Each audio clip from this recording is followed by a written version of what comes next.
पति पत्नी घर से बाहर जाने के लिए कुछ तैयारियां करते हैं। उसमें पति अपनी पत्नी को कहता है कि मैं बाहर जाकर कुछ गाड़ी का इंतजाम करके लेकर आता हूं, तब तक तुम भी तैयार हो जाना। दरअसल उन दोनों को एक कोर्ट के अंदर जाना था। जो पत्नी होती है उसको कुछ गवाही देनी थी, इसलिए पति गाड़ी लेने के लिए बाहर चला जाता है और जैसे ही गाड़ी लेकर वो अपने घर के दरवाजे पर पहुंचता है, वहां जाकर अपनी पत्नी को आवाज़ देता है कि तुम जल्दी से बाहर आ जाओ, गाड़ी में लेकर आ चुका हूं, जल्दी से हमें यहाँ से चलना है क्योंकि कोर्ट का समय हो चुका है। अब पति कई बार आवाज़ देता है लेकिन पत्नी उसकी आवाज़ को नहीं सुन पाती। पति परेशान हो जाता है, तुरंत ही घर के अंदर पहुंच जाता है और घर के अंदर का जब वो नज़ारा देखता है, एकदम से उसकी चीख निकल जाती है, ज़ोर ज़ोर से रोने लगता है। तुरंत ही अड़ोसी पड़ोसी वहां पर इकट्ठा हो जाते हैं। जो उसकी पत्नी होती है अपने ही गले में फांसी का फंदा लटकाकर एक पंखे से झूल जाती है। अब यह नज़ारा देखकर उसकी आंखें फटी की फटी रह जाती हैं और तुरंत ही वहां पर पुलिस भी पहुंच जाती है। पुलिस जब डेड बॉडी को अपने कब्जे में लेती है, उसके बाद जब पति से पूछताछ करती है, पति यही कहता है कि इस सब के पीछे पुलिस का हाथ है। अगर पुलिस ने हमारा साथ दिया होता तो ये दिन हमें नहीं देखना पड़ता। ये सब पुलिस की वजह से हुआ है। दोस्तों, उसके बाद जब छानबीन होती है, जब पूरे मामले का खुलासा होता है, तो एक बहुत ही चौंकाने वाला सत्य वहां पर दिखाई देता है। वहां पर एक नहीं, एक और इसके साथ मौत हो जाती है। दोस्तों, ऐसा क्या हुआ था जो 2 लोगों ने फांसी लगा ली थी? आइए दोस्तों जानते हैं पूरा मामला क्या था। नमस्कार, जय हिंद। आप देख रहे हैं APH न्यूज़ राहुल रावत के साथ। तो दोस्तों, आज की जो मैं हकीकत की घटना आपको बताने जा रहा हूं, उत्तर प्रदेश में एक जिला पड़ता है फिरोजाबाद। इसी का एक थाना क्षेत्र है जसराना थाना क्षेत्र। इसी के अंतर्गत एक गांव आता है औरंगाबाद गांव। ये औरंगाबाद की हकीकत की घटना है। यहाँ पर नंदिनी नाम की एक लेडीज, जिसकी उम्र होती है 34 साल और जिसके पति का नाम होता है शैलेश, जो कि LIC में एजेंट होता है। काफ़ी समय पहले इनकी शादी हो जाती है और शादी के बाद इनको अब 11 साल का एक बेटा होता है। घर परिवार बड़े अच्छे से चल रहा होता है।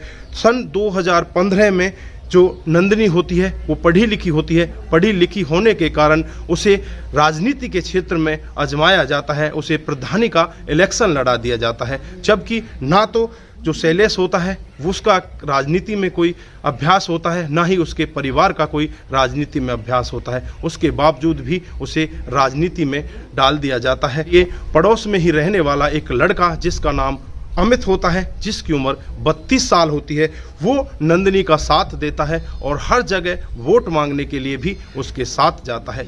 जो उनको चुनाव प्रचार के लिए टाइम मिलता है, उस टाइम में अमित उसके साथ होता है और पूरे चुनाव प्रक्रिया में उसकी मदद करता है। धीरे धीरे ऐसे ही वो दिन भी आ जाता है जिस दिन वोटिंग होती है और वोटिंग के बाद शाम को रिजल्ट आ जाता है और रिजल्ट में 15 वोटों से जो नंदिनी होती है वो हार जाती है। के बाद वो मायूस हो जाती है और मायूस होकर अपने घर पर बैठ जाती है। इधर जो अमित होता है वो उससे कहता है कि तुम्हें टेंशन लेने की ज़रूरत नहीं है, तुमने पहली बार इलेक्शन लड़ा है और पहली बार में तुमने इतनी वोट हासिल की हैं, तुम चिंता मत करो, अगली बार तुम्हें ज़रूर प्रधान बनाकर मैं लेकर आऊँगा। ये सब बातें जब नंदिनी सुनती है तो नंदिनी को भी एक प्रकार से उसके प्रति थोड़ा लगाव हो जाता है और धीरे धीरे ये एक दूसरे के प्रति आपस में बातचीत करने लगते हैं और आपस में एक दूसरे के प्यार प्रसंग में हो जाते हैं। समय ऐसे ही बीतता रहता है। ना तो शैलेश को कुछ पता होता है और ना ही किसी और को कुछ पता होता है। नंदिनी और अमित एक दूसरे के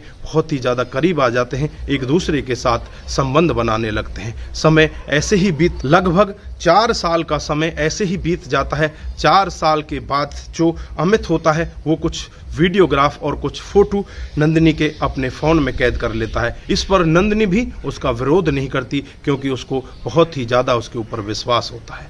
दोस्तों, ऐसे ही धीरे धीरे मामला चलता रहता है और एक दिन का वाक़या होता है जब नंदिनी के पति शैलेश को इस सब के बारे में पता चल जाता है तो शैलेश अमित के साथ में काफ़ी मार पिटाई करता है, उसके साथ में लड़ाई करता है। इन दोनों की आपस में काफ़ी ठन जाती है। उसके बाद जो शैलेश होता है स्टेशन में पहुंच जाता है और वहां जाकर अमित के खिलाफ मामला दर्ज कराता है, लेकिन उसका मामला दर्ज नहीं किया जाता। उसके बाद शैलेश और ज़्यादा परेशान हो जाता है। वो उच्च अधिकारियों के पास जाता है और वहां जाकर इस मामले को दर्ज करा देता है। में भी उसकी ज़्यादा सुनवाई नहीं होती। अमित की गिरफ्तारी तो होती है, लेकिन तुरंत ही उसको बेल मिल जाती है और बेल के बाद अमित अपने घर पर आ जाता है। अमित शैलेश को धमकाता है और उससे कहता है कि तुमने बहुत गलत काम किया है, अब मैं तुम्हें नहीं छोड़ूंगा, इसके लिए तुम्हें बहुत बड़ा हर्जाना देना पड़ेगा। अब अमित के पास जो वीडियोग्राफी होती है, जो फोटोज होते हैं, उनको सोशल मीडिया पर वायरल कर देता है। फेसबुक पर, ट्विटर पर वायरल होते होते वो वीडियोग्राफ फिर नंदिनी के पति शैलेश के पास पहुंच जाते हैं। शैलेश जब ये पूरा वाक्य देखता है तो उसकी आंखें फटी की फटी रह जाती हैं। फिर वो तुरंत ही नज़दीकी पुलिस स्टेशन में पहुंच जाता है और मामला दर्ज कराने की बात करता है, लेकिन पुलिस उसका मामला दर्ज नहीं करती। उसके बाद फिर उसे उच्च अधिकारियों के पास जाना पड़ता है और उच्च अधिकारियों को वो वीडियो और वो फोटोग्राफ्स दिखाता है। फिर जो अमित होता है उसके खिलाफ रेप का मामला दर्ज कर दिया जाता है और फिर मामला कोर्ट में पहुंच जाता है। 20 जून 2018 को ये मामला दर्ज होता है। उसके बाद 27 जुलाई 2018 को कोर्ट में पेशी होती है। उस दिन तारीख होती है 27 जुलाई को, जब अपनी पत्नी से पति कहता है कि तुम तैयार हो जाओ और तैयार होने के बाद हम दोनों कोर्ट में चलेंगे, हमारी आज गवाही है। उसके बाद वो गाड़ी लेने के लिए बाहर चला जाता है और जैसे ही घर वापस आकर देखता है तो उसकी पत्नी गले में फांसी का फंदा लटकाकर एक पंखे से झूल रही होती है। ये पूरा मामला जब गांव के लोग वाग भी देखते हैं तो उनकी आंखें भी फटी की फटी रह जाती हैं। तुरंत ही पुलिस वहां पर पहुंच जाती है और जब पुलिस पति से पूछताछ करती है तो पति पुलिस पर ही आरोप लगाता है और उससे कहता है कि तुमने अगर पहल की होती, तुमने अगर थोड़ी सी भी हमारी मदद की होती तो ये सब दिन हमें आज देखना नहीं पड़ता, ये सब तुम्हारी कमी के कारण हुआ है। इसके बाद पुलिस तुरंत ही हरकत में आ जाती है और 27 जुलाई 2018 को ही अमित के घर पहुंच जाती है, लेकिन अमित वहां से फरार हो जाता है। लेकिन अमित को पता चल जाता है कि नंदिनी अब इस दुनिया में नहीं रही, तो रात को ही अमित भी फांसी के फंदे पर झूल जाता है। अगली सुबह जब इस सब के बारे में भी पुलिस को पता चलता है तो उसके डेड बॉडी को भी अपने कब्जे में लेकर उसे पोस्टमार्टम के लिए भेज देती है। उससे पहले उसके पास एक लेटर लिखा मिलता है। उस लेटर में यही लिखा था कि मैं अपनी जान अपनी मर्जी से दे रहा हूँ, इसमें किसी की कमी नहीं है। मैं नंदिनी से बहुत ही ज़्यादा प्यार करता था। अब अगर नंदिनी इस दुनिया में नहीं रही तो मैं जी कर क्या करूँ। मैं भी अपने प्राण छोड़ने वाला हूँ, मैं भी आज फांसी लगाने वाला हूँ। जब अमित के पास मिलता है तो सारे गांव वाले भी ये सब बात सुनकर दंग रह जाते हैं। तो आप लोग यहाँ पर क्या कहना चाहते हैं? यहाँ पर क्या नंदिनी की ज़्यादा कमी थी या अमित की ज़्यादा कमी थी या पुलिस वालों की कमी थी या उसके पति की ज़्यादा कमी थी? आपको किसकी ज़्यादा यहाँ पर कमी लग रही है? दोस्तों आपकी राय कमेंट बॉक्स में ज़रूर दीजिएगा। दोस्तों इस घटनाक्रम को सुनाने का उद्देश्य किसी को बरगलाना, किसी को बहकाना, किसी पर किसी प्रकार का दबाव बनाना नहीं है। हमारा उद्देश्य बस यही है कि आप लोग जागरूक हों और ऐसे क्राइम के बारे में जानें जो डे बाई डे हमारे समाज में बढ़ते जा रहे हैं।